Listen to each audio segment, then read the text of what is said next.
Mais non, faut pas forcément une idée révolutionnaire. L'idée fait pas tout. Réfléchissez à des problèmes que vous avez au quotidien.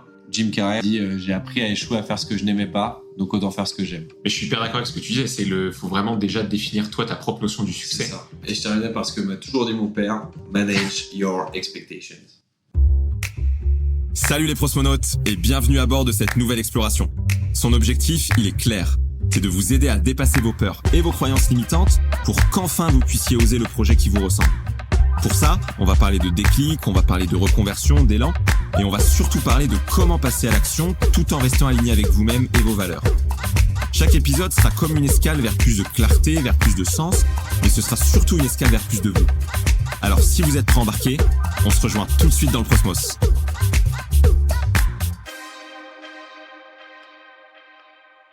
Avant de te laisser avec ce premier épisode, qu'est-ce que c'est Prosmonaute ? Un podcast qui va t'aider à oser dépasser tes peurs. Si tu es là, c'est que tu as sûrement ce projet qui te trotte dans la tête, cette reconversion professionnelle qui te fait rêver, ce projet entrepreneurial que tu veux lancer, mais il y a quelque chose qui te retient, les fameuses croyances limitantes. Ici, on déconstruit tout ça avec ceux qui sont passés par là, des reconvertis, des salariés devenus entrepreneurs, des experts de différents secteurs. L'idée, c'est que leur parcours devienne tes repères. Chez Prosmonaute, on veut construire en public. L'action prime sur la perfection. Je te raconterai toute l'histoire dans un épisode hors série dédié aux coulisses du lancement, mais pour une première anecdote, sache que cet épisode a été enregistré au tout début du projet, et à l'époque, pas de nom, pas de logo, pas d'univers, juste une idée, un micro et un invité. Il est perfectible et c'est assumé. L'équipage Prosmonaute attend avec impatience tes retours pour construire le podcast qui te correspond vraiment. Et maintenant, place à Simon Collot pour cette première transmission.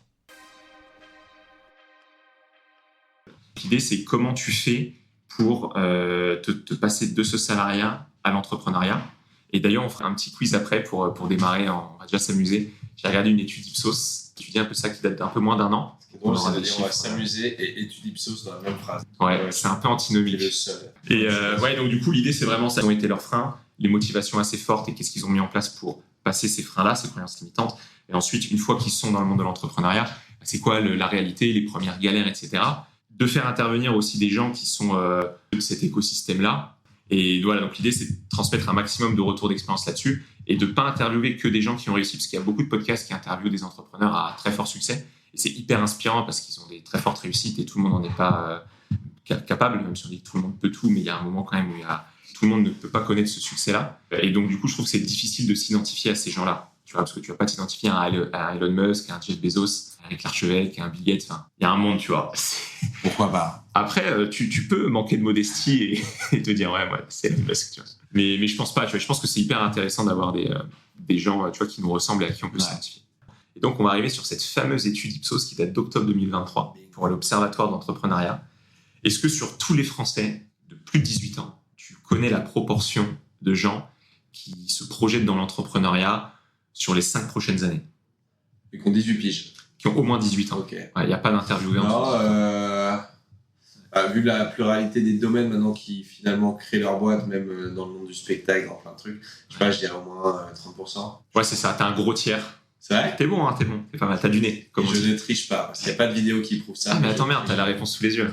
Ouais, voilà, je me baiser le truc, mais je ne Il n'y triche a pas de preuve vidéo. Non, exactement, t'as plus d'un tiers des Français qui ont plus de 18 ans, actifs ou pas d'ailleurs, qui songent et qui réfléchissent, qui se projettent en tout cas dans l'entrepreneuriat à moins de 5 ans. Okay. Et sur ces 33%, enfin, sur le global, t'as même 25% qui se projettent à très court terme, c'est-à-dire à 6 mois, qui se projettent sur cette... à très court terme sur le lancer de l'entrepreneuriat. Et ça, c'est la première stat. Le pourcentage de ceux qui concrétisent ça. Alors, j'ai pas le pourcentage de ceux qui concrétisent ça. Par contre, j'ai le pourcentage de ceux qui ont hésité à le faire, qui sont devenus, qui étaient salariés, qui sont devenus entrepreneurs, ou alors qui sont devenus directement entrepreneurs après une phase d'inactivité ou d'école, mais qui ont hésité. Et est-ce que tu sais la proportion sur les gens qui se lancent à peu près, justement, de personnes qui hésitent? Ouais, les gens qui se lancent, ceux qui ont hésité avant, c'est quoi comme proportion? Je vais dire 25%. Tu vas dire 25%? Ouais. Alors, au global, tu as plus de 60% de personnes qui hésitent avant de se lancer. Et sur juste la tranche 18-34 ans, tu as plus de 75%. Donc, en fait, tu as 3/4 des gens qui se sont lancés qui ont à un moment eu cette hésitation. Ouais.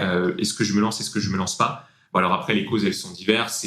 Est-ce que j'ai la bonne idée? Est-ce que j'ai des moyens financiers? Est-ce que comment je vais faire pour me payer? Les craintes administratives. Ouais. Tu as beaucoup de ces craintes-là. Et d'ailleurs, une des parties du podcast, on essaie de démystifier au fur et à mesure des épisodes un peu des clichés qu'on peut avoir sur l'entrepreneuriat. Voilà, donc en fait, il y a une grosse population de personnes ils arrivent à se transformer pas mal. Ceux qui essaient, ils arrivent à se transformer en... Ouais, c'est ça. Mais après, c'est ce qu'ils arrivent à le transformer en 6 mois, en 5 ans, en 10 ans, en 15 ans. Après, il y a le timing. Et, tu vois, il y a le timing. On peut transformer. Est-ce qu'ils arrivent à en vivre? Est-ce qu'ils arrivent à en faire un truc? C'est encore autre chose. Mais déjà, de se lancer, cool. Ouais, c'est déjà pas mal. Mais c'est vrai que du coup, tu passes d'une situation inconfortable à une situation pour toi qui devient après peut-être un peu plus, en tout cas dans l'idée, pas dans la pratique, parce que c'est pas toujours évident de démarrer l'entrepreneuriat. Enfin, t'as plus de retours que moi, tu nous en parleras. Mais déjà, c'est bien de pouvoir faire ce switch. Mais si tu arrives à le faire plus rapidement pour rester le moins possible dans cet inconfort, je pense que c'est encore mieux, quoi. Avant de te présenter, si tu devais choisir un mot, choisis bien, tu as le droit à un mot, pour décrire l'aventure entrepreneuriale que tu as vécue là depuis que tu t'as démarré, ce serait quoi? Bon, allez, si tu veux mettre 2 mots, tu peux, mais également un. Non, je vais essayer de te trouver un mot qui résume. Je vais en faire plusieurs. Plein de surprises. Non, c'est plein de surprises. C'est plein de surprises. Parce que il y a plein de moments où tu t'attends pas au truc, tu as des idées en tête de ce que ça devrait donner avec l'idée parfaite, l'idée où tu te dis, bon, j'aurais peut-être des problèmes, et après les trucs où tu te dis, ça, j'avais pas pensé, etc. Ouais. Mais en fait, ce qui est drôle, c'est que c'est plein de surprises, bonnes ou mauvaises, mais tu dois t'adapter constamment et tu dois t'apprends constamment. C'est-à-dire que je me suis lancé, même si on avait des cours de droit en école ou des trucs, etc., et que j'ai pu aller à droite à gauche, t'es obligé d'aller chercher des renseignements à chaque fois, quel que soit le domaine, pour des experts comptables, pour lancer quel statut tu vas prendre, etc. Après, aller dénicher les interviews, comprendre aussi que parfois sur des contrats, tu te dis putain, ça s'est super bien passé, la meuf elle te serre la main, et finalement t'as pas le contrat parce que donc en fait au début t'as des moments où tu te dis putain trop cool, ça avance bien et tout, et en fait tu te dis on va attendre vraiment les signatures pour vraiment être content. Alors qu'avant j'étais tendance à faire confiance directe et me dire putain ça s'est super bien passé, elle m'a serré la pince, ça dit que c'était bon, j'y crois. Et donc du coup il y a plein de surprises et parfois des trucs où tu te dis je m'attendais pas à cet événement là, et finalement à cet événement là il y a telle rencontre qui fait que sur 4 ans ça va suivre tel et tel projet. Donc c'est pour ça, c'est une aventure qui est pleine de surprises. Et on est sur un paddle en pleine mer et il faut savoir surfer dessus. Donc, prendre les vagues. Ouais. Si il y a l'ouragan, il faut savoir tomber. Et après, retrouver son paddle. Et pas le prendre en pleine tronche. Et réussir à remonter dessus après. Mais normalement, le place se calme un peu. Mais du coup, ce que je retiens dans ce que tu dis, donc c'est beaucoup de surprises dans un parcours entrepreneurial, qu'il ne faut pas s'emballer non plus dans ce que tu dis, parce que quand tu disais, des fois, je pense que j'ai eu des contrats. Après, c'est beau, l'emballement est beau. C'est-à-dire qu'après, on apprend à mesurer certains trucs et à se dire, ok, c'est pas tout gagné. Faut quand même faire attention à ça. Mais l'emballement est beau et il faut un peu de ce côté-là. Moi, de base, j'ai un caractère plutôt rêveur et c'est ce qui pousse à créer des trucs et à oser, à avoir un peu d'audace sur certains moments. Mais ce côté rêveur aussi, c'est que t'as un retour à la réalité qu'il faut parfois savoir encaisser si tu arrives à l'anticiper par moment, etc. Mais ça fait partie du lot. Mais en tout cas, oui, c'est ces surprises-là qui permettent d'avancer sur pas mal de sujets. Et tu disais un petit côté aussi débrouillard, ou en tout cas, il faut savoir se bouger et pas attendre tout des autres, parce que tu dis pour aller chercher les premiers conseils au début quand tu te lances, faut que tu sortes, faut que tu parles à des gens. Et c'est des cycles en plus. Je vois, il y a des moments où j'étais moins comme ça. Du coup, il y a un truc où peu de choses arrivent. Et vraiment, c'est se lancer, essayer de voir à droite à gauche. Et en fait, c'est la curiosité qui pousse à ça. S'il y a un minimum de curiosité, tu vas aller checker et te dire tiens, cette personne-là, etc. Et puis en plus, en vrai, il y a aussi des inspirations sur les rencontres qu'on fait. Et il y a des gens que j'ai rencontrés, que je vais citer sûrement plusieurs fois dans ce podcast-là, mais Mojego et Fatou Ndiaye, typiquement, elles musclent leur audace tout le temps, quoi. C'est-à-dire qu'elles vont se lancer des défis, elles vont partir, elles vont dire dans 2 semaines, je vais faire tel événement. Tu fais putain, mais il faut penser à ça. Et finalement, elles arrivent à troquer des trucs, à avoir un bus, à faire 8 activités dans Paris. Enfin, il y a des gens, ils mettent 4 mois pour faire ça, ils sont en stress. Elles, en 2 semaines, sur des délais courts, elles arrivent à réagir. En fait, quand tu arrives avec les bonnes intentions, que tu arrives vers les gens, que tu contactes, je sais pas, les gens qui t'inspirent sur LinkedIn ou autre, si tu avec le bon message, la bonne intention, il y a des choses qui se créent. Je me souviens pareil, pour mon événement de lancement, j'avais fait un match d'impro dans un cinéma, etc. Il me fallait un parrain. Le parrain, je pensais à quelqu'un qui s'appelle Cyril Delastérie. Donc pareil, si vous voulez checker aussi ce qu'il fait. Et je me suis dit, je vais lui faire une petite vidéo sur LinkedIn un peu marrante dans la façon, parce que lui, il faisait pas mal de vidéos à l'époque de morning routine, de au réveil un peu matin. Et du coup, j'ai pris un peu la tonalité du truc. J'ai fait un peu, pas une parodie, mais je me suis inspiré de ça pour l'inviter à être parrain. Et puis, ça lui a plu. Et du coup, il y a un contact. Et après, je vais expliquer le truc. Mais Maud Fatou, elle disait appelez votre Obama. C'est-à-dire un peu la personne qui vous inspire. Elle, c'était Michelle Obama ou Barack, d'ailleurs, peut-être les deux. Hein. Mais de dire un peu, d'essayer d'oser là-dessus et de se dire, les gens qu'on a envie de contacter, quel que soit leur métier, quel que soit leur degré d'intérêt ou pas, c'est un peu une bouteille à la mer et à un moment donné, ça peut revenir. Ouais. C'est-à-dire qu'on perd en rien à tester ça, quoi. Au pire, t'as un vu, on a déjà eu des vues dans nos vies. C'est pas grave. Regarde les autres. Il faut essayer de s'en faire un peu. Et d'ailleurs, les gens que tu vas contacter, peu importe leur statut et là où ils en sont dans leur business, des fois, ils sont aussi peut-être très heureux. Totalement. Pour filer des coups de main en plus. Et pareil, je pense à Catherine Barba qui a créé, elle, son école d'entrepreneur un peu, et pour se lancer, qui s'appelle Envie. Donc, vous pouvez aller checker ça. Et typiquement, elle le dit, elle fait, moi, j'ai pas forcément à répondre tout de suite parce que je suis très prise par mon travail. Mais au contraire, j'aime être relancé au moins 3-4 fois. Et je me dis, là, vous avez de l'intérêt pour mon truc. Parce que la première fois, je vais pas forcément voir. La deuxième, j'ai encore du boulot. Et donc, elle dit, la relance, au contraire, c'est pas forcément un mauvais truc. C'est au contraire vous montrer de l'intérêt. Après, ça dépend comment vous faites la relance. C'est-à-dire que vous arrivez comme des bourrins et dire, putain, je me réponds maintenant. Là, ça marche pas. Ouais. Mais c'est clair. C'est quand c'est fait avec la bonne intention, avec le cœur, normalement, ça peut trouver son chemin sur certaines personnes. Et après, il y en a d'autres. Oui. De toute façon, c'est toujours la règle un peu de Pareto sur les 80-20. T'as toujours 80% des gens qui vont te répondre avec bienveillance. S'ils le font pas, c'est pas qu'ils veulent pas. C'est ils ont d'autres choses. Passé, etc. Ils ont pas eu le temps. Et t'en as 20%, effectivement, ils vont s'en foutre, ils vont t'envoyer chier, mais c'est pas très grave, en fait. Et d'ailleurs, c'est hyper intéressant parce que t'as fait 2 références. T'as dit 2 fois le mot oser. Ouais. Et ça va me donner la bonne transition parce que les gens le savent pas encore, mais ils vont l'avoir très vite. Sur ta présentation. Ouais. Et du coup, oser. Donc, tu vas pouvoir un peu nous parler. Est-ce que tu peux me dire ton parcours rapidement, ce que tu as fait? Parcours, on s'est connus, toi et moi, en école de commerce. Ah, exactement. À l'ISC Paris. Et en fait, j'avais pas forcément prévu d'être dans l'entrepreneuriat. Moi, je faisais l'école de commerce et en même temps les cours Florent. Parce que mon rêve de gosse, c'est d'être sur scène, de faire du cinéma, du théâtre. Et donc, j'ai pas abandonné ça. Et je vais expliquer juste après.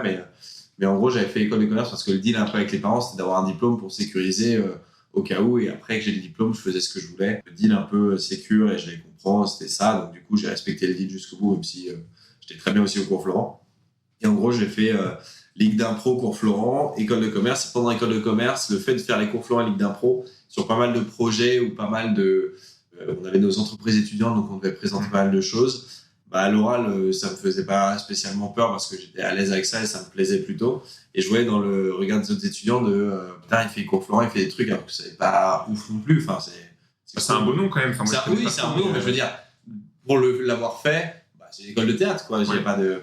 Mais pour certains, effectivement, il y a tout l'aspect regard des autres, pas forcément à l'aise à l'oral, jugement, etc. Ouais. En plus, nous, c'était toutes les périodes Facebook, Insta, etc. Aujourd'hui, ils sont sûrement sur Snapchat ou je sais pas quel média ou Thread ou autre. Il y avait un jugement global et en fait, du coup, je me suis dit, vas-y, je vais mettre en place des formations de prise de parole via l'improvisation théâtrale parce que l'impro, et je fais un big up à Johanna, à JB, à Alain Degois qui s'appelle Papy. Donc, c'est des gens de Trappes qui sont venus donner des cours d'impro. JB, c'est Jean-Baptiste Chauvin. Et qui ont d'ailleurs donné des cours à Alban Ivanov, à Arnaud de Samer, à Jamel Debbouze, c'était ces gens-là. Et Jean-Baptiste Chauvin, qui est d'ailleurs champion du monde, tu disais, c'est ça, d'impro? Ouais, après champion du monde d'impro francophone. Parce que champion du monde, c'est vrai qu'il n'a pas... Faut parler un peu les mêmes... Ouais. Donc il y avait des championnats du monde d'impro entre le Canada, France, Belgique, Suisse, etc. Mais du coup, ils sont venus donner des cours d'impro. Les étudiants, ils ont kiffé. On a fait un match d'impro au cinéma pour fêter ça. Et je voulais inscrire ça dans la pédagogie, c'est-à-dire que je n'avais pas forcément prévu d'entreprendre, mais je me disais je voulais avoir un impact dans cette école sur un aspect, c'est-à-dire que je savais que ça n'allait pas être ma vie, le commerce ou autre, mais je me suis dit si je peux laisser un petit truc, et en gros ça a plu aux directions pédagogiques, et j'embrasse fortement Bianca Loret, que j'adore, et qui était notre directrice de programme, et qui m'a dit mais vas-y on fait un test, et qui m'a pris pour former ces étudiants d'expertise juridique et fiscale, pour 6 heures, comme ça, pendant que j'étais encore étudiant, donc j'ai donné cours à mes potes. L'ego du gars est monstrueux. Ouais. C'était pas trop dur, d'ailleurs, à gérer? C'était particulier, mais en même temps, ce qui était dur, c'est que le premier cours, j'ai voulu être élève modeste, je suis arrivé 1 heure en avance, j'ai changé la salle pour faire un truc où il y avait un côté un peu scène et tout. Et en fait, j'ai fait un lendemain de soirée d'intégration où on venait de gagner la Coupe du Monde en France. Et il y avait le fameux VG Dream qui avait fait ramener la coupe à la maison qui était là. Ah oui. Et donc les étudiants, c'était des dernières années, donc je me disais, bon, ils sont déjà intégrés dans l'école. Et en fait, il y en a pas mal qui, je comprends, ils ont voulu fêter la Coupe du Monde. Ouais. Et du coup, il y avait pas mal de retardataires. Au début, il y avait qu'une personne, après 4. Je suis putain, mais c'est quoi ce délire? Et finalement, j'ai improvisé carrément le truc de A à Z parce que avec moins de monde, tout ce qu'on a prévu, faut savoir s'adapter, etc. Mais ça m'a mis le pied à l'étrier. Et après, j'ai eu plein de propositions parce que j'ai eu des bons retours, surtout des étudiants qui ont kiffé, qui ont pris confiance en eux.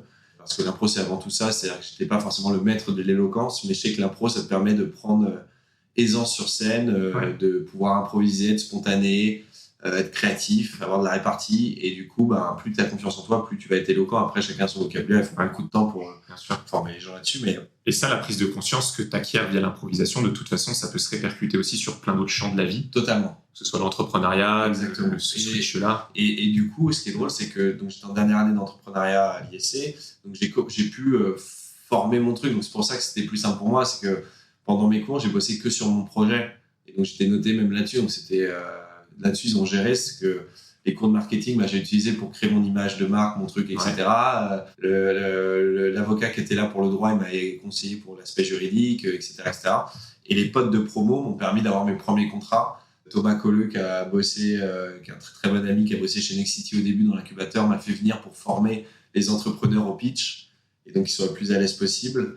Marc Delpy, qui m'a permis d'avoir pareil un séminaire où j'ai formé à l'improvisation.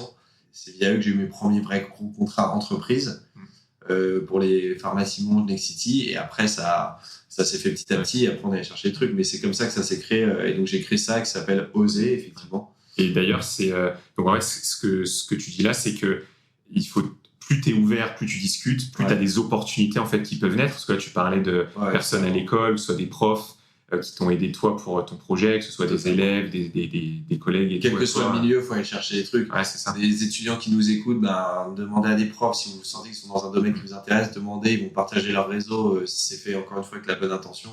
Même l'administration dans les écoles de commerce, moi, si je voulais du coup, j'ai donné des formations dans les écoles et dans les boîtes.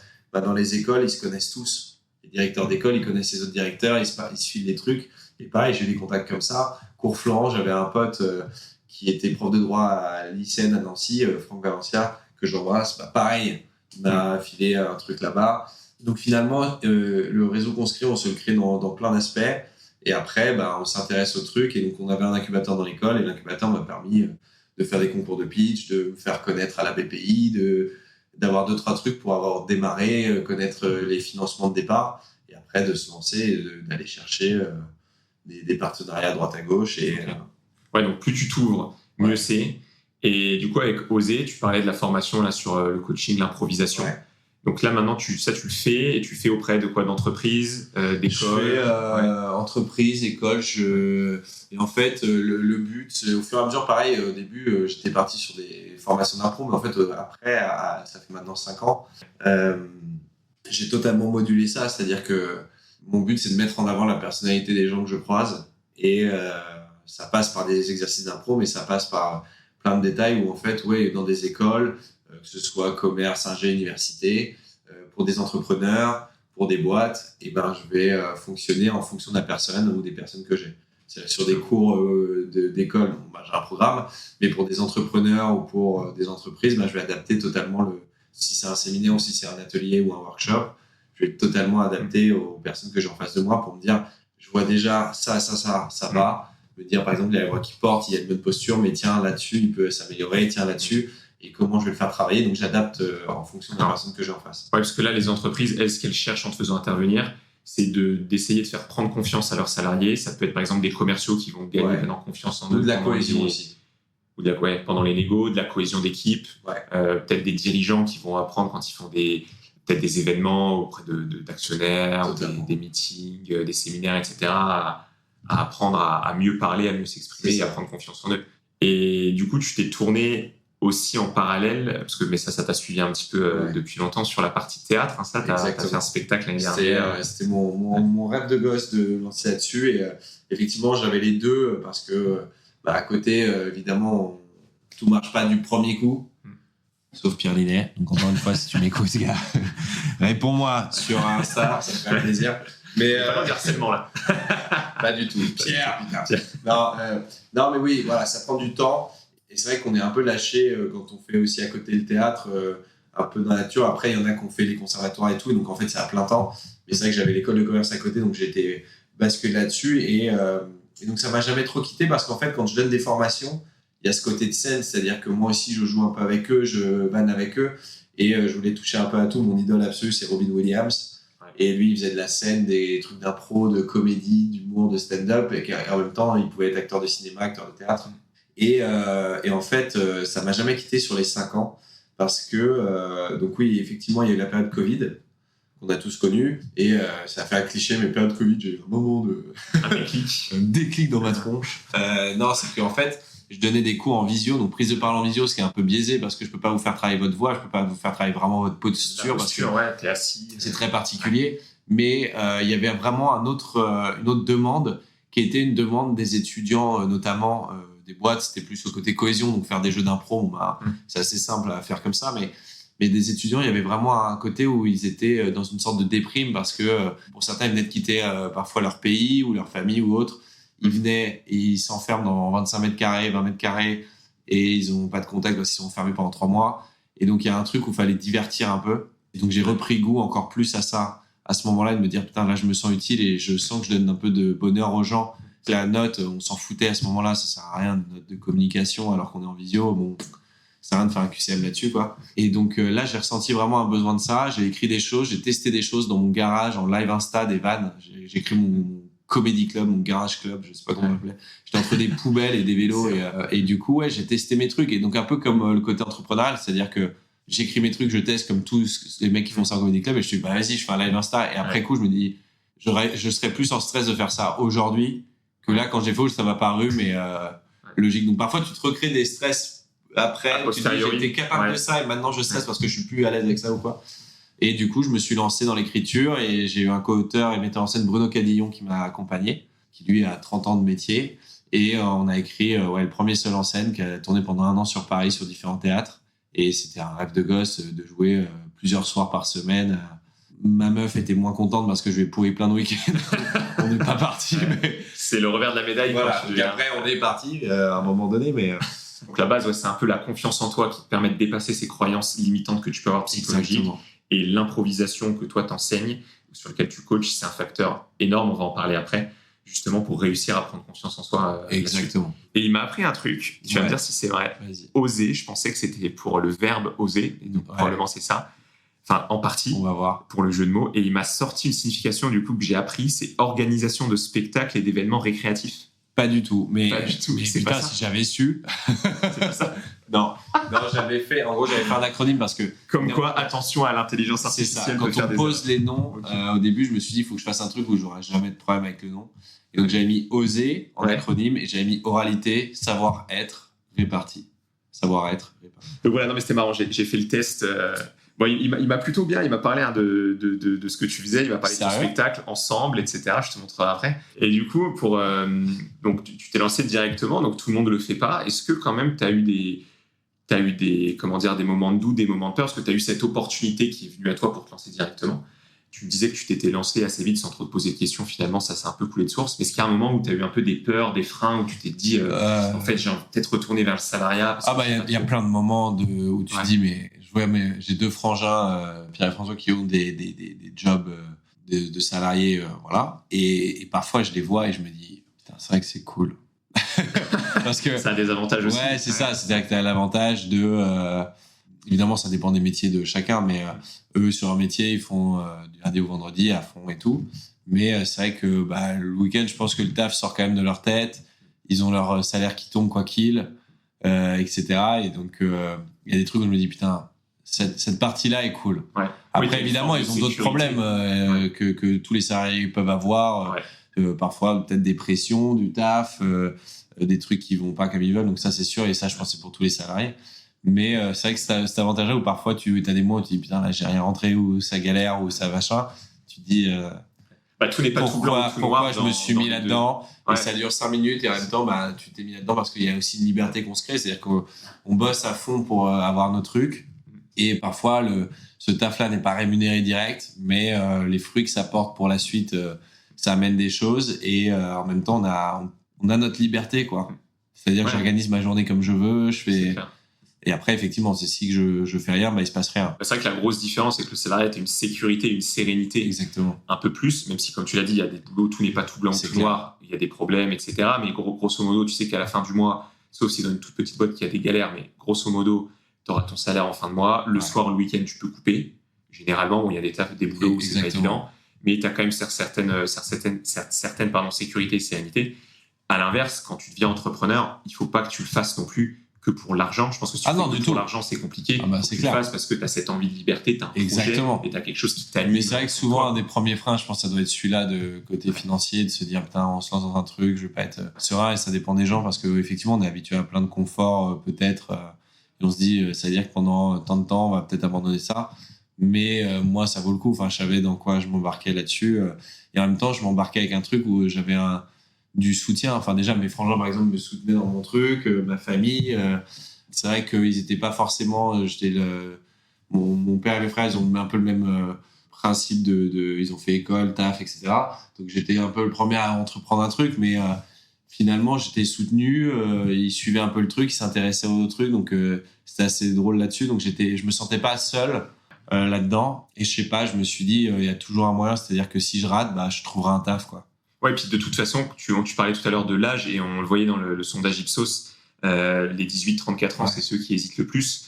Finalement, c'est ceux qui hésitent le plus quand t'es jeune, mais c'est là où t'as le plus d'opportunités, de liberté, t'as pas de responsabilité. T'as pas des grosses charges normalement. Ouais, c'est ça. Parfois, tu rembourses ton école ou autre, mais je veux dire, t'arrives quand même à... C'est le moment où tu peux prendre des risques. T'en as moins que plus tard. C'est ça. Dans la vie. C'est-à-dire que si t'arrives à 50 piges, je fais, bon là, les gars, j'arrête tout. Tu fais, bon, attends, peut-être que t'as plus de... Voilà, ça dépend ce que t'as sur le dos, mais non, étudiant, au contraire, c'est le moment d'essayer des trucs, parce que si ça plante, c'est pas grave.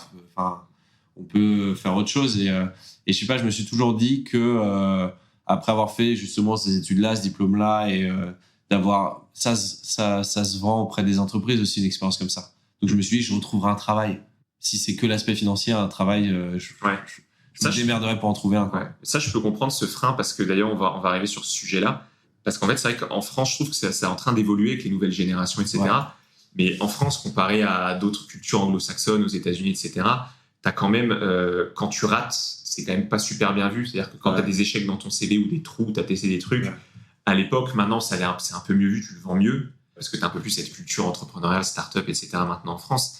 Mais c'est vrai que t'avais ce frein de te dire, mais si j'échoue, derrière, je vais passer pour quelqu'un qui n'y arrive pas, qui a échoué, et pour aller retrouver des choses, les gens me feront pas confiance, quoi. Donc c'est ça, je pense, qui faisait partie des gros freins aussi. Toi, c'est quoi ton rapport à l'échec, justement? Moi, j'avais même fait une conférence où c'était Love to Fail, et c'était je parlais de tous mes échecs, parce qu'il y a plein de trucs, et en fait, c'est risible, et c'est ce qui construit. Bon, après, ça fait un peu c'est dommage qu'il n'y ait pas une caméra, là, on aurait pu faire une vraie image short Instagram. Non, mais voilà, vous voyez que ce soit des acteurs, des gens qui ont réussi dans l'entrepreneuriat, des gens qui... Tout le monde le dit à chaque fois, et je vais aller Denzel Washington, c'est lui qui l'a dit dernièrement, mais qu'en gros, t'apprends vraiment des échecs, t'apprends pas d'un succès, quoi. Parce que le succès, moi, tout a marché, tu vas reproduire la même chose, mais un échec, tu vas apprendre de quelque chose. Tu vas te dire, pourquoi ça n'a pas marché, pourquoi ça n'a pas fonctionné. Donc, je parle par exemple, mon événement de lancement où j'ai lancé un truc, et c'était un jour de grève, il y avait plein de douilles, etc. Finalement, j'ai pas eu le public escompté, j'ai oublié peut-être de faire ce qu'ils appellent un call to action. Mais j'étais tellement dans mon événement de me dire ça y est, j'ai lancé le truc que j'en ai oublié des trucs, et je me dis ça à voir différemment. Il y a plein de choses où on apprend, et je pense que effectivement dans la culture anglo-saxonne c'est bien accueilli, parce que ça veut dire on a essayé des trucs, on bosse, on fait des choses, sorti de ta zone de confort. Et ça ils adorent. Et en France c'est vrai mais je pense que ça va avec le regard des gens aussi. On a peur de dire ça j'ai raté, on n'est pas dans cette culture-là. Par exemple, je pense que ça va avec l'école aussi. Quand on est à l'école, qu'on a 3 sur 20, 4 sur 20, on est nul, on est machin. Ouais, c'est vrai. Et en fait, il y a un truc où je crois vraiment à ça, c'est qu'on a un potentiel sur plein de choses, et il faut laisser le temps à ce potentiel-là. On a toujours une deuxième chance, on a toujours un truc qui se crée, quoi. Et je pense que quelqu'un qui est nul en maths, il n'est pas forcément nul en maths toutes ces, c'est peut-être qu'il a plus de temps pour comprendre des choses, mais que le système dans lequel il est, il n'a pas le temps d'être bon, et on lui met tout de suite dans une case. Et ça, c'est un truc aussi où on a tendance à mettre les gens dans des cases tout de suite, quel que soit le métier. Même au théâtre, j'ai fait de la comédie, on m'a dit, mais toi, tu fais que de la comédie. Ah non, je fais pas que de la comédie, je peux jouer de tout. Mais... On aime bien mettre les gens dans des cases, c'est vrai. Et je sais plus dans quoi je lisais ça, En fait, c'est la différence dans l'entrepreneuriat puis pas dans l'entrepreneuriat, mais dans l'état d'esprit. Tu as les états d'esprit fixes, figés, et les états d'esprit qui évoluent. Exactement. Et donc, en fait, tu as celui qui va se dire « je suis nul en maths », et donc qui va avoir l'impression et qui va se mettre dans une position d'être nul en maths tout le temps parce qu'il va pas chercher à creuser, à s'améliorer. À l'inverse, tu as ceux qui ont des états d'esprit dynamiques, je ne sais plus le terme exact, ou qui évoluent en tout cas. Et donc, la personne va se dire « ok, là-dessus, j'ai raté, je suis pas bon sur tel sujet ». Par contre, je vais pouvoir travailler pour évoluer, bien sûr, pour apprendre anglais, pour apprendre. C'est un déclic, c'est une personne. Moi, je me souviens que j'ai toujours été plutôt bon en maths, mais en prépa, j'avais croisé un prof qui s'appelle Gabriel Ruino, qui lui, il nous avait dit une phrase et en fait, je l'ai compris qu'à ce moment-là, il y a des moments où on n'entend pas vraiment les trucs, et il nous a dit revenez toujours aux définitions. Et en fait, c'est, je pense, comme dans tout sport ou comme dans toute activité, de revenir à la base des choses. Ouais. Et c'est vrai qu'en maths, les définitions, on les passait. Moi, je comprenais la formule et paf, on essayait de faire les trucs. Bon, parfois, je zouillais un peu des. Je fais, il manque un carré. Allez, hop. Mais lui, il avait raison. C'est-à-dire que si tu connais bien ta définition, si tu connais bien ta base, la suite se fait. Mais il faut vraiment revenir à la base, quoi. Prendre un peu de recul, quoi. Ouais. Des fois, et se concentrer sur l'essentiel. Et Hassan Diam, qui est mon coach de boxe, pareil, il revient toujours sur ces bases-là. Et il y a vraiment un truc, je trouve, qui est commun au sport, à l'entrepreneuriat là-dessus, de se dire, OK, tranquille, on revient sur le truc et on repart, quoi. Ouais, mais ça aide à se relever à chaque fois. Mais c'est vrai que tu as des gros parallèles qui sont faits entre le sport et l'entrepreneuriat. Et d'ailleurs, l'entrepreneuriat, ça peut être c'est un peu le sport des affaires, si tu veux. Ouais. Donc, tu peux te dire, t'en as d'ailleurs dans d'autres podcasts que j'écoute qui disent, moi, je me considère être entre guillemets un peu comme un sportif de haut niveau. C'est ça. Le sportif, ça peut être aussi bien celui qui joue au foot, mais aussi celui qui joue aux échecs, par exemple. Ouais, totalement. Et donc, c'est une hygiène de vie que tu vas avoir et une discipline que tu vas t'imposer. Ouais. Et ça marche dans le sport, mais ça marche aussi dans la vie, dans l'entrepreneuriat. Dans la vie, et puis je pense dans la vie de tous les jours, même hors entrepreneuriat ou salariat d'ailleurs, mais entrepreneuriat encore plus, c'est-à-dire que après évidemment c'est hyper compliqué parce qu'on peut parler de discipline, de volonté, de plein de choses. Il y a plein de bouquins là-dessus, on en a même parlé ensemble, des Miracle Morning ou autres, on a nos habitudes, etc. et nos routines. Mais c'est vrai que si vous mangez mieux, des produits équilibrés, si vous dormez mieux, si vous faites du sport, etc., d'un coup, effectivement, normalement, tous tes sens sont censés bien fonctionner, ta réflexion, etc. Et après, plus d'énergie, tu te sens mieux. C'est ça. C'est clair. Et effectivement, il y en a qui peuvent se lever tôt. Moi, après, se lever à 3h du mat parce que les gens sont pas endormis. Faites-le si vous voulez. Moi, j'aime bien dormir. Et par rapport aux échecs, totalement. Évidemment, il y a des échecs qui peuvent faire mal, etc. Donc, il y a des parts d'ego dans l'entrepreneuriat, je pense aussi. Et c'est comment on se relève de ça et qu'est-ce qu'on apprend et ce qu'on retire. C'est-à-dire que si on n'apprend pas de notre échec et qu'on se dit fait chier, etc., et qu'on passe, il sert à rien. Et là, c'est dommage. Alors qu'il peut servir à se dire, en fait, qu'est-ce qui allait pas dans le truc? Est-ce que c'est le truc de A à Z? Est-ce que c'est un détail et tout? Pour comprendre et essayer de se dire, la prochaine fois, j'avance là-dessus et je fais autre chose, quoi. Et j'avais lu une technique que, alors, j'ai jamais mise en place jusqu'au bout, mais je trouve intéressante. Okay. Je crois que c'est les 5 pourquoi. Okay. Et donc, en fait, tu prends un sujet, un échec. Pourquoi ça n'a pas fonctionné? Tu vas avoir une réponse. Ouais. Pourquoi? Tu vas avoir une réponse. Tu poses 5 fois ce pourquoi. Et là, normalement, tu vas arriver à un niveau de précision qui va te permettre toujours d'aller chercher plus loin parce que peut-être que la réponse à ton premier pourquoi a elle-même une autre cause qui a elle-même une autre cause. Et en fait, si tu arrives à le remonter, 5 fois, c'est peut-être 3, c'est suffisant, mais 3 fois, 5 fois, d'aller au ça max, te permet d'avoir peut-être vraiment la base, tu disais, ressources, et d'avoir vraiment des trucs encore peut-être plus antérieurs. Totalement. Donc ça peut aider, tu vois, de se poser ces questions. Oui. Et puis il faut se les poser. Après, faut pas. C'est-à-dire qu'il y a des parts de confiance et de doute. Et il faut jamais que le doute dépasse ta confiance. Sinon, après, tu perds le contrôle. Mais c'est normal d'avoir des phases de doute et c'est ce qui permet de se questionner, de se dire est-ce que tout est bon là-dessus? Est-ce que c'est parfait? Et ce sera jamais parfait. Non, faut l'accepter. Faut accepter que ce soit parfaitement imparfait et de se dire Pascal Hardy qui avait sorti ça. J'avais coaché quelqu'un sur son pitch qui a créé Yes We Are et Pascal Hardy qui avait dit par rapport aux dictats faits sur les femmes en général dans le travail, etc. Elle avait créé un mouvement pour avancer là-dessus et elle avait dit on est toutes parfaitement imparfaites et elle avait totalement raison et c'est le fait pour tout le monde. Il faut l'accepter et il faut avancer avec ça, quoi. Ouais, non, mais c'est clair, on est tous des êtres humains. Et c'est comme Kobe Bryant et même Michael Jordan quand on parlait au basket, c'est-à-dire que l'échec, on s'en fout, quoi. C'est-à-dire que eux, si tu loupes un panier, que tu te remets tout en question, ton match est fini. Ouais. Tu relances, t'en essayes un, etc. Là, c'est pareil, on a toujours une opportunité de se refaire et après, si ça marche pas, on pivote, on change. Ouais. D'ailleurs, je crois que dans le documentaire sur Michael Jordan, c'est pas la même personne. C'est pas du tout c'est pas le même univers. Après, il était peut-être bon au basket, mais. Ouais.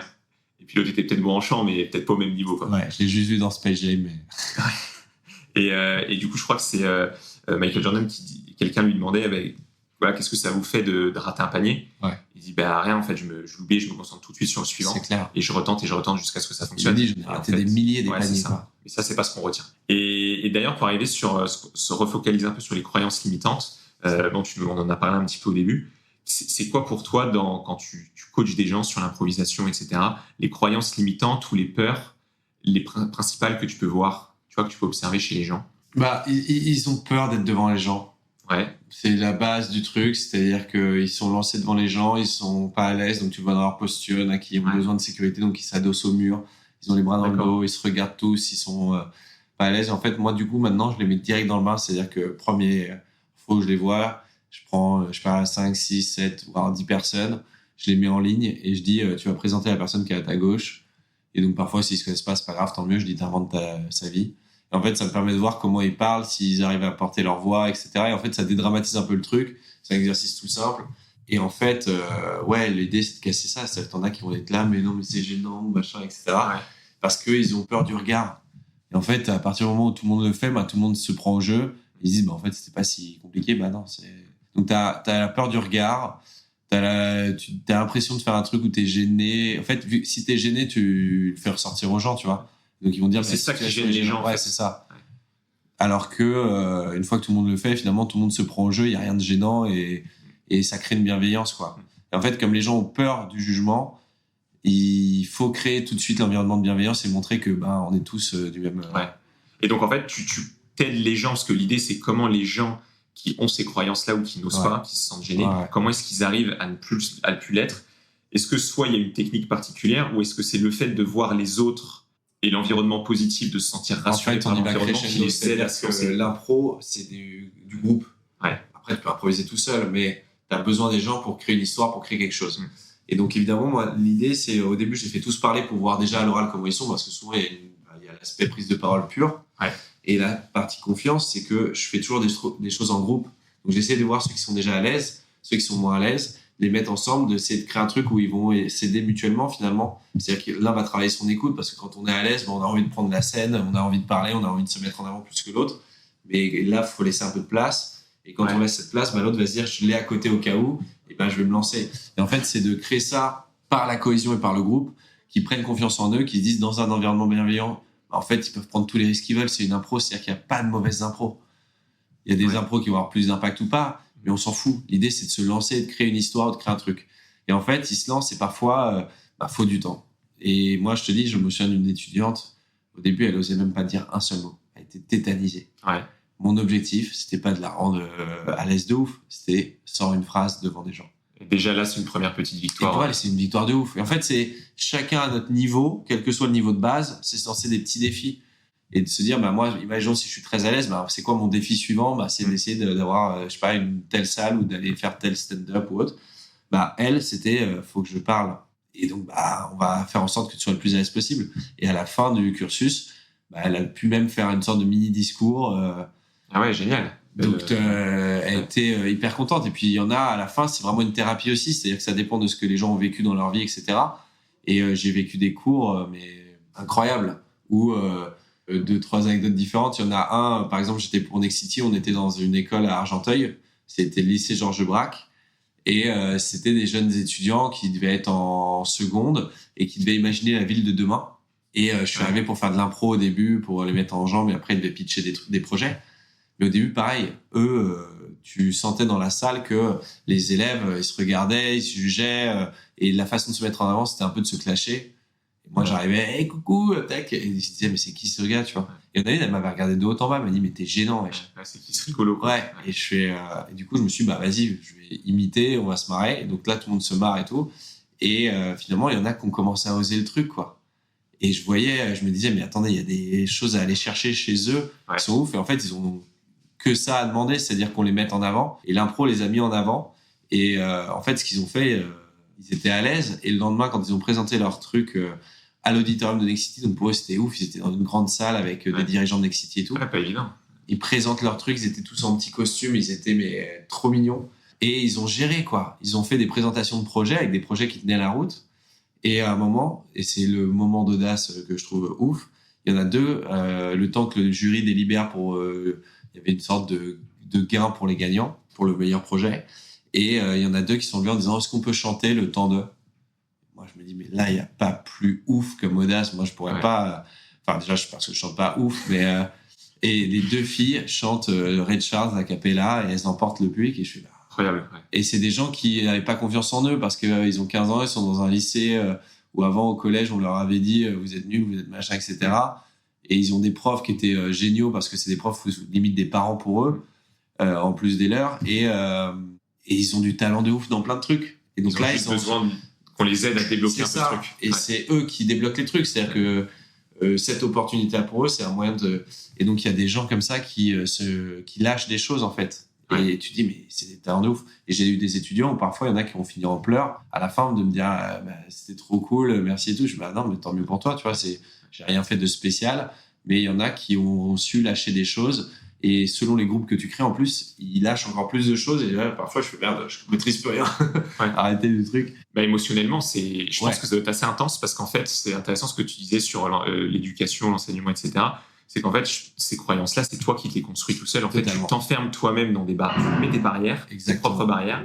Et après, c'est comment tu arrives à les déconstruire. Souvent, tu n'y arrives pas tout seul, le coaching, etc. Moi, j'y crois beaucoup parce que les autres peuvent t'aider à les débloquer. Il y a des mentors à aller chercher. Et quand tu arrives à les débloquer, là, tu découvres un potentiel. Exactement. Et émotionnellement, je pense que faut aller chercher ça. Et puis, toutes les phrases toutes faites de dire on est notre propre barrière, etc. Mais c'est vrai. Par exemple, là, maintenant, je fais de la boxe. Je savais pas du tout faire de corde à sauter. J'avais pas envie d'en faire. Je me trouvais ridicule. En fait, si tu t'y mets, t'apprends. Et c'est un truc tout con. Pour moi, c'est pareil dans tous les trucs. Si on est capable de faire les choses. Et pour ça aussi, il faut savoir s'entourer. Donc, je pensais au côté mentoring. Ouais. Voilà, que ce soit par les copains, tu vois, comme toi ou autre, ou si j'avais des questions de finance, t'étais là. Faut aller chercher des gens qui nous inspirent. Je pense à un entrepreneur, Antoine Di Tommaso, qui a créé avec son associé Thibaut Legrand. Ouais. Cyclope, c'est les cyclopeurs, c'est tous les cendriers pour la gestion des zones fumeurs. Il y en a plein devant les gares SNCF et dans plein de boîtes, SAP, etc., je crois, à Levallois de mémoire. Et eux, ils ont créé leur boîte et pareil, pendant 2-3 ans, à y aller à fond. Et puis, à partir du moment où ça switch et les gros contrats arrivent, l'entreprise, elle prend de l'envergure, tu prends des salariés, tu fais des trucs, etc.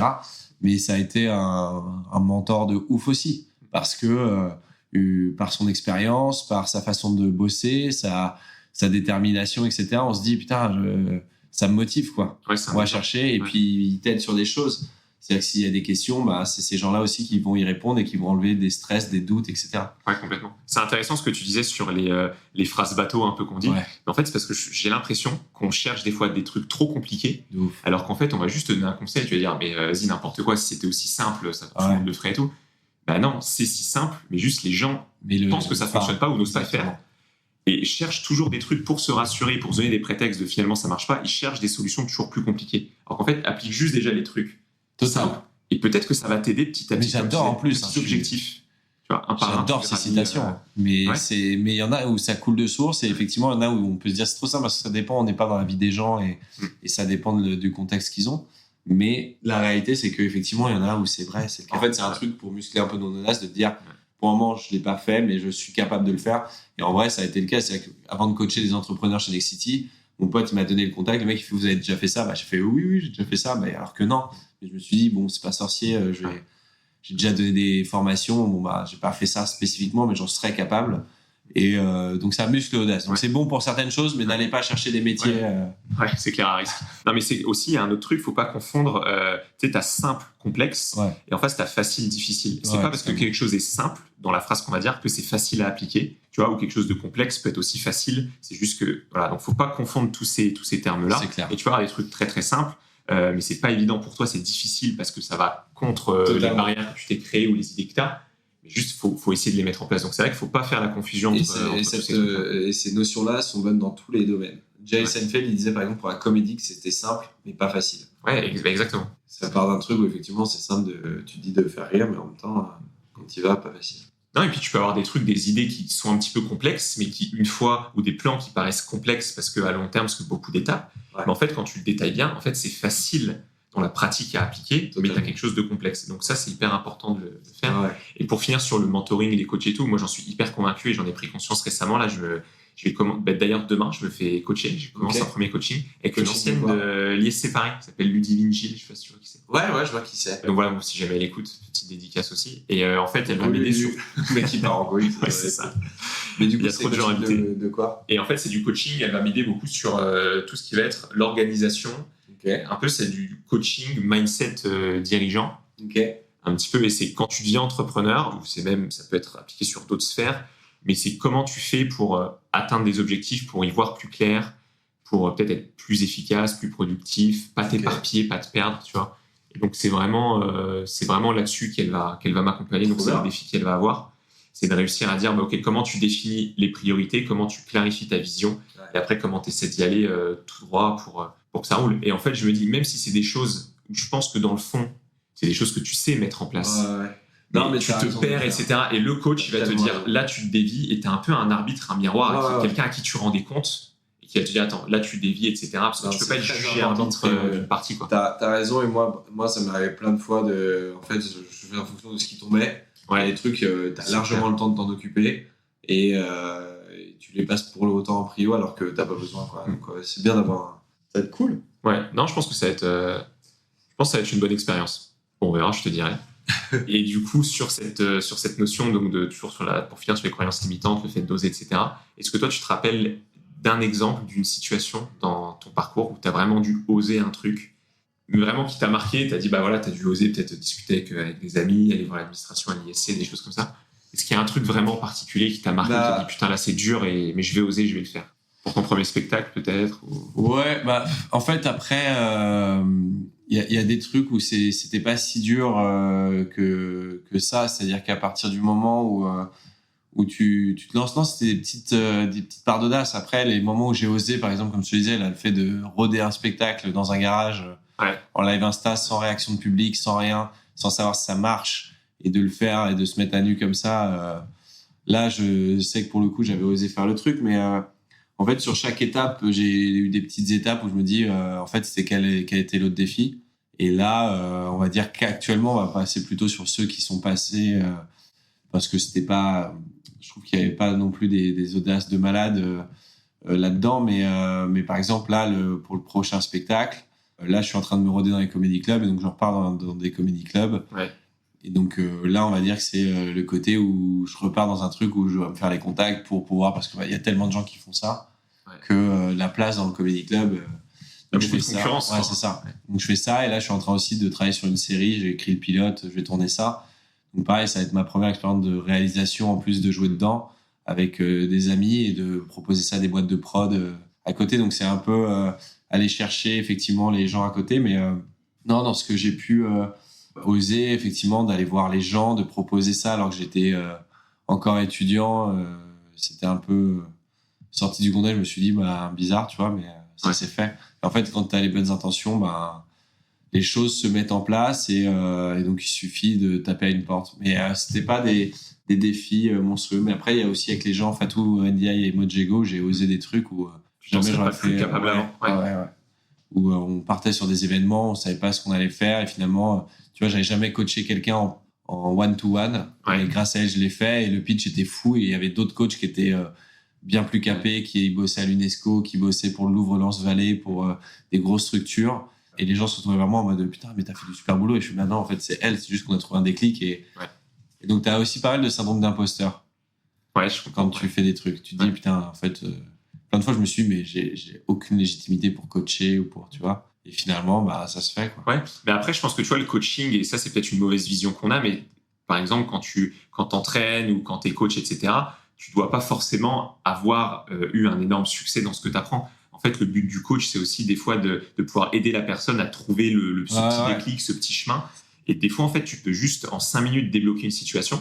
Ouais. Et la personne, ça va lui apporter beaucoup de valeur, parce que ça va l'aider à accomplir quelque chose sur laquelle elle était bloquée. Et peut-être que toi, t'as pas accompli. Tu vois, t'as plein de coachs pour entrepreneurs qui n'ont pas été eux-mêmes des très grands entrepreneurs. Mais c'est pas grave, parce que c'est pas ce qu'on leur demande. Non. Et puis, il y a toujours ce truc de se dire, putain, mais il faudrait que je sois un expert vraiment du domaine. Ouais. Et en fait, non, t'apprends au fur et à mesure. Mes formations, elles ont toujours bougé. Ouais. Mes conférences que j'ai fait sur l'échec, pareil, au fur et à mesure, on voit comment on les travaille, etc. Mais non, oui, il y a ces parts chance aussi dans les rencontres et qu'on va chercher, quoi. Et de toute façon, il y a une phrase que j'aime bien, que j'ai lue dans un bouquin, qui dit « c'est en apprenant qu'on apprend ». Ouais, totalement. Et je trouve que c'est génial parce qu'en fait, ce que ça veut dire, c'est que le vrai apprentissage, c'est pas ce que tu vas lire parce que c'est de l'information, c'est l'expérience qui va t'apprendre en fait. Et donc, plus tu vas expérimenter, plus tu vas essayer des choses, plus tu vas toi-même essayer des choses que tu auras mises en place avant, plus tu vas, toi, augmenter ton expertise et ton expérience. Totalement. Donc, tu peux pas juste arriver, tu peux pas avoir passé 10 ans, avoir fait un bac plus 10, être docteur, etc. Mais en fait, tu en sauras peut-être moins que des personnes qui, ça fait 10 ans, eux, qui pratiquent, qui essayent, parce qu'ils ont une expérience, un retour concret qu'il faut... Mais s'il y a bien un truc, c'est dire aux gens de cultiver sa curiosité. Ça, c'était... Conflans, on nous disait ça, de cultiver votre curiosité. Évidemment, pas une curiosité mal placée, mais de voir les choses, de se dire, tu vois, t'es dans le métro, de pas être enfermé dans ton téléphone ou quoi, de regarder les gens vivre, de te dire, putain, là, il y a un truc à chercher, etc. Bon, d'un point de vue théâtre, en tout cas, mais... et d'être curieux de ce qui se fait, ne pas dire mais ça c'est nul de base sans avoir testé, sans avoir vu un peu. Tu vois, l'intelligence artificielle, je m'y connais pas des masses, je m'y mets un peu pour voir ce que c'est. D'essayer d'être curieux pour savoir comment avancer au mieux, comment produire des choses, créer des choses et d'avoir ce côté où effectivement nos croyances limitantes, on essaye de dépasser ça et de se dire je vais essayer de me lancer un défi et c'est comme ça que tu muscles aussi ton audace, quoi, de te dire quel est le prochain défi et la prochaine date à laquelle je prévois ça c'est Fatou Ndiaye et Mojeo qui me disaient cette phrase, c'était la différence entre un rêve et un projet, c'est une date. C'est-à-dire qu'à partir du moment où tu te fixes ta deadline, en fait, tu te fixes des objectifs et ton rêve, ça devient ton projet, quoi. Et c'est un peu ça, c'est-à-dire quelle est ta prochaine date. Et en fait, c'est ça tes défis. Donc ça peut être pour oser ou autre, c'est quel est votre prochain défi. Pas forcément un truc immense de se dire je vais faire l'accord Hotel Arena, mais de se dire la première étape, c'est je vais dire bonjour à un inconnu dans la rue et je vais, essayer de savoir quel est son prénom alors que t'es très timide. Tu vois, ça peut être un truc comme ça. Je sais que j'ai une autre amie, Caroline Arditi, qui a créé d'ailleurs tout un truc autour de l'entourage. Elle a un bouquin qui s'appelle Le Nous. Et en gros, plein d'exercices pour faire en sorte d'avoir le meilleur entourage possible autour de soi et de voir comment on peut avancer grâce à ce nous-là. Et en gros, elle, pareil, elle faisait un truc, c'est une fois par semaine, elle prend un café avec quelqu'un qu'elle ne connaît pas. Ah, c'est génial ça. Mais je me dis, mais comment tu vas aller chercher, tu vois? Il y a plein de manières d'aller chercher. Mais elle prend avec un inconnu. Donc parfois, j'imagine sur LinkedIn, elle voit un post, elle se dit, putain, cette idée, vas-y, on va papoter ensemble pendant 1 heure. Et en fait, elle se crée un réseau de fous malades comme ça aussi parce qu'elle va à la rencontre des gens. Elle s'ouvre. Ouais. Elle est complètement ouverte. Elle fait un truc qui est totalement audacieux. Tu te dis, putain, toutes les semaines, il faut que tu fasses un café avec quelqu'un que tu connais pas. C'est un sacré challenge. Donc, il y a plein de façons de se mettre en marche là-dessus.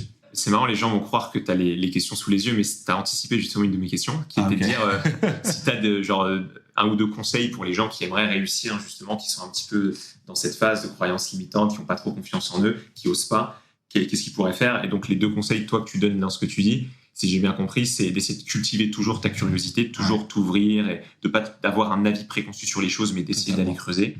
Et l'autre chose...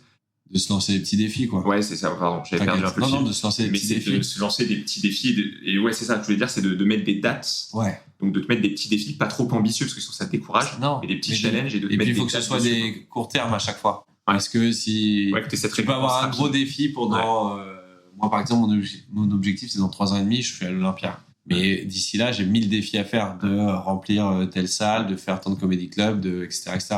Les gens, c'est ça. C'est-à-dire que évidemment, il y a le temps, c'est-à-dire qu'à partir du moment où vous êtes salarié et que tu veux entreprendre après, effectivement, tu peux être au chômage et te dire, une fois que tu as quitté ton truc, tu te prépares, tu as, 2 ans pour bosser le truc, le lancer, etc. Mais tu as le temps de chercher à côté, tu as le temps de te lancer.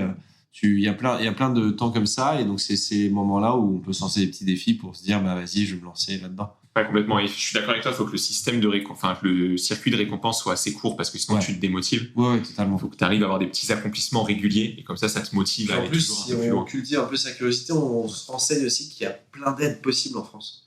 C'est un super pays pour entreprendre là-dessus. Ouais, je suis d'accord. Il y a énormément d'aides. Je les connais même pas tous. Et parfois, j'en découvrais, mais à se renseigner là-dessus et à essayer, quoi. En fait, vous perdez rien à essayer. Non, et puis ce qui est super aussi, c'est que quand tu as été salarié, tu as quand même un truc qui est un peu unique au monde, c'est tout le système de protection sociale que tu peux avoir et d'aide. Ça passe du chômage de France Travail quand tu te lances, et si tu as, bien sûr, pas eu de démission, mais si tu as un licenciement ou une rupture conventionnelle. Après, ça peut être des prêts, des subventions, tu as la BPI, tu as tout ça, donc tu t'arrives quand même, et puis tu as beaucoup de cercles, de réseaux d'entrepreneurs. Moi, je vais des fois au BNI, C'est des groupements d'entrepreneurs. Et donc, en fait, des fois, tu peux t'aider, filer des contacts, etc. Les gens sont tous bienveillants. Mais à partir du moment où tu t'ouvres, c'est là où tu vas vraiment faire ces bonnes rencontres et avoir ces bons déclics. Là. Clairement. Et après, on attire un peu ça aussi. Ouais, c'est les lois de l'attraction. Non, mais il y a de ça. C'est-à-dire que plus vous êtes bien dans votre peau, positif, etc., et que vous êtes curieux là-dessus, les gens, les choses s'attirent. Ouais. Ça se ressent, ouais. Et moi, j'étais dans des périodes, quand j'ai rencontré Maud et Fatou, c'était grâce à une amie qui s'appelle Ophélie, qui a travaillé avec elle aussi sur leur projet. Et Ophélie, elle m'appelle un soir pour un petit atelier d'impro. Et puis finalement, de ça, est née une collaboration sur plusieurs années, de l'amitié, etc. Et des projets de fous malades, toujours plus grands les uns que les autres, avec des parcours de dingue, quoi. Et donc, ça attire ça aussi. C'est-à-dire que si vous êtes dans un bon mood et à l'écoute, il y a plein de choses qui peuvent arriver aussi. Ouais, parce que c'est une image que tu dégages aussi. Si tu te morfonds un petit peu, si tu es la tête baissée, que tu marches recroquevillé, etc., les gens n'ont pas envie de forcément venir te voir. Alors que si tu es ouvert, si tu marches droit, la tête haute, que tu parles aux gens, etc., inconsciemment, ça envoie des petits signaux. Tu as l'air sympathique, ça marche pour le taf, ça marche pour votre vie perso, ça marche pour tout. Et ça part avec la confiance. Exactement. Bon, on va se diriger vers la fin du podcast. J'ai encore 2-3 points à voir avec toi. Après, je te libère. C'est cool, je te fais encore bosser un peu. Je vais te demander, un peu comme dans un entretien d'embauche. La réponse est oui. La réponse D. C'est quoi ton meilleur moment à ce jour d'entrepreneuriat et c'est quoi ton pire moment, le moment le plus difficile? Pour que les gens s'imaginent un peu, l'entrepreneuriat, c'est pas un long fleuve tranquille. Ouais. Donc, tu as des moments super, tu as des moments un peu moins cool. Le moment moins cool que j'ai en tête, c'était il y a 2 ans ou 1 an. En gros, j'avais mon spectacle, etc. Mais un moment où le fait de faire les deux, c'était compliqué de tout faire, de faire à la fois le théâtre, les répètes, le jeu, mettre le côté financier aussi là-dessus, et en même temps à côté d'avoir la boîte. Ouais. Et il y a un été, mais je sais plus si c'était l'année dernière ou il y a 2 ans, où j'ai galéré financièrement vraiment, parce que il y avait des retards de paiement de certains clients, et du coup, il fallait avancer des trucs de TVA ou autre. Ouais. Et en fait, il y avait juste une question de timing de 2 semaines qui m'a mis dans la merde. Et finalement, après, qui se règle, parce qu'il y a toujours des solutions. Hein. Mais c'était vraiment un stress où je me suis pas senti bien et ça m'a pris la tête de ouf. Mais ça, d'ailleurs, parenthèse, je crois que c'est j'ai pas la stat exacte, mais c'est l'un des facteurs principaux de faillite des boîtes, c'est la trésorerie. Ah ouais. C'est là, parce qu'une boîte qui a du cash, elle peut continuer. Vraiment, cash is king, quand on le dit, c'est vrai. Hein. Et il faut essayer d'anticiper au mieux, donc c'est pas facile de trouver son rythme financier. Et là, maintenant, je l'ai, c'est sûr, mais à chaque fois, et de pas paniquer, c'est-à-dire qu'on a toujours tendance à paniquer. Alors que dès que j'ai un problème, j'appelle mon expert comptable et il me trouve des solutions, que ce soit, c'est pas, par exemple, telle facture, on va essayer de la décaler à telle date. Il y a plein de solutions. Il faut surtout pas paniquer, mais il y a des moments où ça prend la tête. Et je sais que là, j'étais en galère, il y avait pas mal de trucs en tête, donc c'était pas le plus ouf. Mais chaque problème a sa solution, quoi. C'est ça qu'il faut retenir. Et après, des moments de ouf il y en a plein. Par exemple, celui que je t'ai raconté tout à l'heure avec les élèves de Georges Braque, c'était vraiment fou. Great Village, la Maud et Fatou, on a vécu des expériences de fou aussi. Non, je dirais, j'ai 3 choses en tête. J'ai l'événement de lancement, parce que même si c'était pas, c'était un échec d'un point de vue commercial, c'était un kiff parce que ma famille était là et que les étudiants qui sont pris au jeu du match d'impro, on avait organisé un match d'impro pour montrer aussi les bienfaits de l'impro. Eux, ils ont pu avoir un moment où ils se sont mis en avant, ils étaient heureux. Et j'ai fait ça devant ma famille, donc j'étais très, très touché de ça. Et lancé un peu comme ça à l'aventure. Et période Covid, de moments pareils, on avait fait à la fois avec les étudiants un côté où ils lâchaient prise et je sentais que j'avais un peu un mini impact pour leur mettre un peu de sourire au visage. Plus, on avait fait un podcast aussi avec l'école, avec l'ISC, des admissibles pour eux, mais où j'avais interviewé toi d'ailleurs et pas mal d'entrepreneurs et pas mal de gens. Pour que justement tous les étudiants qui voulaient postuler dans une école se disent en fait on n'est pas obligé de faire, quelle que soit l'école qu'on fait, on peut avoir 1000 parcours possibles. Et j'ai appelé que les gens qui m'inspiraient parmi mes potes et c'était cool parce qu'ils venaient un peu de partout, donc ça c'était kiffant. Et là je dirais la première de mon spectacle il y a 2 ans là, c'était moment de fou quoi. Ensemble hein, c'était ça. Et c'était fou, j'avais 200 personnes, salle remplie. Dans ma ville du Mans, j'avais fait la première roman pour la signification, émotion de ouf. Et je me dis, la nouvelle aventure commence. C'est marrant, hein, c'est souvent des moments humains, enrichissants personnellement, qui sont les moments marquants qu'on retient dans les parcours. Et il faut savoir, d'ailleurs, pour ceux qui entreprennent, célébrer les petits trucs aussi. On le fait pas assez souvent, mais il faut savoir célébrer les petits moments. C'est vrai que ça fait partie des phrases, entre guillemets, qu'on appelait phrases bateau tout à l'heure. Et c'est la vérité. Hein. Si tu te gratules un petit peu régulièrement. Et là, tu vois, la suite pour moi, c'est que je vais tout regrouper dans une même boîte. Ouais, pour simplifier aussi. Pour simplifier, je ferai moins de formation, je serai plus axé là-dessus. Parce que le rêve, c'est vraiment de faire que de la scène, etc. Quitte à faire des conférences à droite à gauche pour parler de parcours avec plaisir. Mais c'est vrai que là, j'arrive vraiment sur un entre-deux où ça est en train de switcher de... Ouais, ça va faire du bien, mentalement. Ouais. Et du coup, dernière étape, c'est j'ai toujours envie de faire une rubrique un petit peu sur la démystification. Parce que je trouve que c'est hyper important de pouvoir déconstruire des clichés qu'on peut avoir sur l'entrepreneuriat. Ouais. Parce que je pense que ça fait partie, au-delà des croyances limitantes, de l'image que tu perçois et des fois des clichés que tu as et qui en plus des croyances limitantes que tu as, contribuent à te faire hésiter davantage. Donc, je t'en ai choisi un, j'espère qu'il va te plaire, et qui va t'inspirer. Il faut avoir une idée révolutionnaire pour réussir. Ok. Dans le business, dans l'entrepreneuriat. Ouais. Et là, je mets ma casquette de Steve Jobs. 3 heures. J'étais dans mon garage. Non, pas forcément. Bah non, mais ça dépend à quel niveau est le succès aussi des gens. C'est-à-dire que si tu veux être milliardaire, peut-être que oui, il te faut une idée de ouf, mais encore. Mais le succès pour un entrepreneur, c'est de s'autofinancer déjà. Enfin, je pense que c'est ce qu'on recherche au début, c'est de se dire à partir du moment où tu arrives à te dégager un salaire, que tu payes tes charges et que tu arrives à vivre, le deal est fait, quoi. C'est que ça marche. Après, évidemment, tu peux toujours chercher encore plus de succès, et ça dépend à quel niveau tu le mesures. Mais non, il ne faut pas forcément une idée révolutionnaire. Ça dépend de ce qu'on appelle par révolutionnaire. C'est de chercher un truc qui n'existe pas encore pour créer un truc. Souvent, moi, idée révolutionnaire, j'ai l'impression que c'est un truc très technologique, quoi. Ouais, oui, ça donne cet aspect où tu veux réinventer la roue alors que tu as plein de business qui fonctionnent très bien. Ouais, c'est ça. C'est qu'il y a plein d'idées et c'est parfois une idée qui existe déjà, mais qui est pimpée, qui marche un peu différemment. Ouais, différemment et qui marche du coup, d'un coup beaucoup mieux. Par exemple, Cyclope, c'est ça. C'est-à-dire que les cendriers, ils collectent les mégots, etc. Mais il y a déjà 15 000 personnes qui ont fait des cendriers pour des boîtes, tu vois. Mais eux, ils ont la petite touch en plus de faire ça et ça marche. Donc, je pense que c'est parfois un pivotage ou parfois une petite amélioration de quelque chose, mais il n'y a pas besoin d'avoir une idée révolutionnaire. En plus, l'idée ne fait pas tout. Tu peux avoir une idée, mais... c'est l'exécution qui compte. Ah ouais, moi, j'en connais plein qui ont des idées, que ce soit entrepreneuriales ou des idées de scénario qui disent « Putain, et ça te fait un film, mon pote. » Tu fais « Ok, mais ouais, dans la construction du truc, c'est pas forcément le cas. » Et donc, non, ça part d'un projet, il faut essayer les choses, mais... Et parfois, oui, il y a un déclic, on se dit, putain, ça a marché, et ça n'a pas été fait, pourquoi pas. Mais c'est souvent, il y en a une qui disait ça, je ne sais plus quelle entrepreneuse, mais il y avait des profs, par exemple, qui disent, réfléchissez à des problèmes que vous avez au quotidien, et est-ce qu'il y a des solutions pour ça? Et parfois, il n'y a pas de solution pour gérer tel ou tel truc, et donc, pourquoi pas créer une boîte qui peut gérer ça, quoi.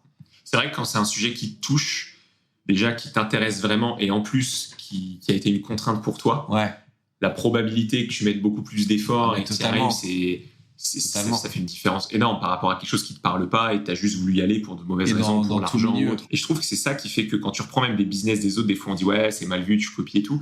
Mais non, parce que si tu le fais à ta sauce et que tu l'améliores un petit peu, c'est toutes ces petites améliorations, c'est comme les petits objectifs qui font que tu arrives vers des trucs top et que ça fait avancer les choses, quoi, en fait. Ok, donc pas besoin d'avoir une idée révolutionnaire. Pour conclure, en gros, l'idée, c'est faut faire quelque chose qui nous parle, qui nous plaît. Il faut essayer de trouver un job qu'on aime faire ou quelque chose qu'on aime. C'est Jim Carrey, on repart sur une citation, qui parlait du parcours de son papa. Et à un moment, il dit « J'ai appris à échouer à faire ce que je n'aimais pas, donc autant faire ce que j'aime. » Quitte à échouer dans quelque chose, autant échouer dans ce que j'aime et apprendre. C'est clair. Et avoir pris des plaisirs sur le chemin de l'échec. Mais ouais, c'est compliqué de trouver quelque chose qu'on aime faire parce que c'est pas toujours évident dans tous les milieux et dans tous les domaines. Mais puis de le monétiser aussi derrière. Et c'est ça. Donc, faut prendre du plaisir dans ce qu'on fait et évidemment, on voit plein de gens, on voit le haut de l'iceberg, on voit plein de gens où ça marche bien, mais il y en a plein qui ont plein d'emmerdes. Dans plein, t'as l'impression qu'ils gagnent plein d'argent, alors qu'en fait, non, mais dans l'apparence, ça fait faire attention aux apparences. Ouais, il y a un peu de tout. Donc, il y a un peu de tout. Et pareil, oui, effectivement, c'est beaucoup de boulot tout le temps au début, mais en même temps, si c'est ce que vous aimez faire, vous n'allez pas le ressentir de la même manière. Et il y a de la liberté, il y a plein de choses. Donc, Mais je suis hyper d'accord avec ce que tu disais. Faut vraiment déjà définir, toi, ta propre notion du succès. C'est ça. Parce que toi et moi, on n'aura pas la même définition. chacun aura sa propre définition du succès. Tu cherches pas à atteindre tes objectifs. Donc, faut pas non plus chercher trop à se comparer à d'autres gens qui vont lancer des trucs, à dire lui, il fait des millions, etc. Bah, si toi, ton objectif, comme tu dis, c'est juste peut-être de faire bosser des potes avec toi et que ça fonctionne bien, bah, c'est génial, tu vois. Peu importe ton objectif, c'est louable, ça t'appartient en fait. Et je terminais parce que m'a toujours dit mon père, et il me le disait en anglais. Toujours écouter ses parents. Manage your expectations. Voilà. Tu peux nous la faire en français pour les publics francophones. J'ai jamais compris cette phrase. C'est pour ça qu'il me l'a redit à chaque fois. Le temps que ça s'ancre bien. Non, mais en gros, de bien gérer nos attentes et de ne pas en avoir des trop grandes tout de suite, ou du moins, parce que sinon, ça crée de la frustration et d'avoir des petites attentes, ou du moins des petits défis, et de se lancer là-dedans, quoi. Ouais, c'est clair. Bon, bah écoute, on s'arrête là. Ça marche. Et déjà dimanche, donc... Ça fait 3 jours. Oh, putain, la vache. J'ai fait cette là, ils savent pas quand est-ce qu'on enregistre. On est mercredi, d'où la vanne. Et je profite avant que tu clôtures, encore une fois, Pierre Ninès, tu vois le message. J'ai fait comme toi t'as fait pour la bouteille à la mer, pour Michel Gondry. Je t'en envoie une pour un projet. T'as mon 06. Ciao, ciao.